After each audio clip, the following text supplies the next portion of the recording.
desk. The news. News items. News items.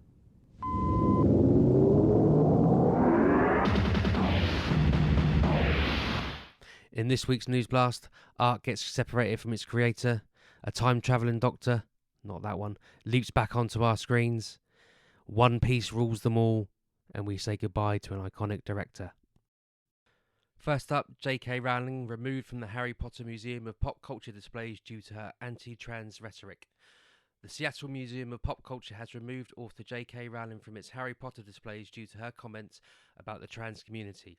Harry Potter author J.K. Rowling is not included in any of the displays for the franchise due to past comments that have been deemed to be anti-trans.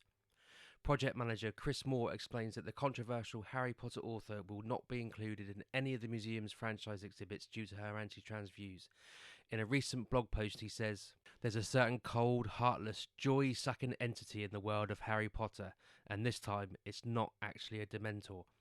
We would love to go with the internet's theory that these books were actually written without an author, but this certain person is a bit too vocal with their super hateful and divisive views to be ignored."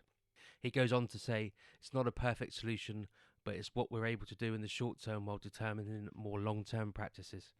For her part, Rowling has expressed her support for the trans community, but also her concerns for the safety of biological women. In a lengthy post on social media, she revealed she had also been the victim of domestic violence. Since she came out in support of a British woman who sued her employers for firing her over her views that gender should be determined by biological sex, she's been the subject of multiple threats of violence and even death.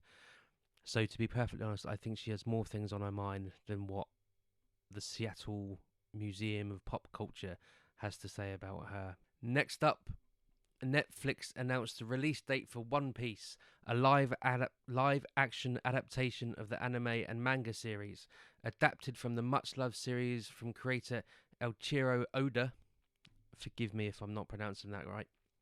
One Piece will follow Monkey D. Luffy and his trusty pirate crew on their mission to find the ultimate treasure and earn Luffy the title of Pirate King. The narrative of One Piece unfolds on an alternative version of Earth during the golden age of pirates. Nefarious pirates rule the seas, battling it out to get their hands on the mythical treasure known as One Piece, which once belonged to the greatest pirate of all times. All 8 episodes of the series will be released on Netflix on the 31st of August 2023.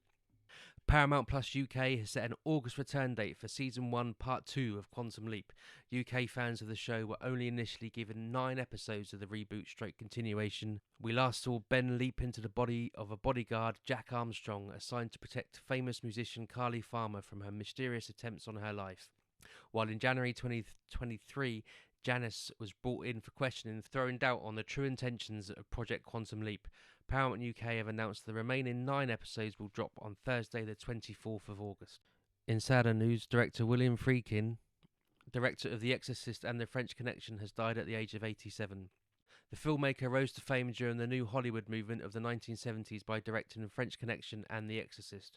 The 1971 crime thriller starring Gene Hackman won 5 Academy Awards, including Best Director, followed by the famous horror film from 1973, which earned him another Oscar nomination for Best Director. Friedkin suffered a decline in form just a few years after The Exorcist. Sorcerer was released in 1977, had an estimated budget of $22 million, but drew barely $6 million in the box office, with US media calling it a flop. His death was announced by his wife, the former film studio executive Sherry Lansing, with the cause of death being recorded as heart failure and pneumonia. So that was a News Blast. I'm on my own this week. The rest of the team are either sunning themselves or otherwise engaged. So next week, we'll all be back. We'll bring you the fun, the enjoyment, the quality conversation that I know you expect from the Cult Faction podcast. But in the meantime, enjoy your week. Have fun. News desk. The news. News items. News items.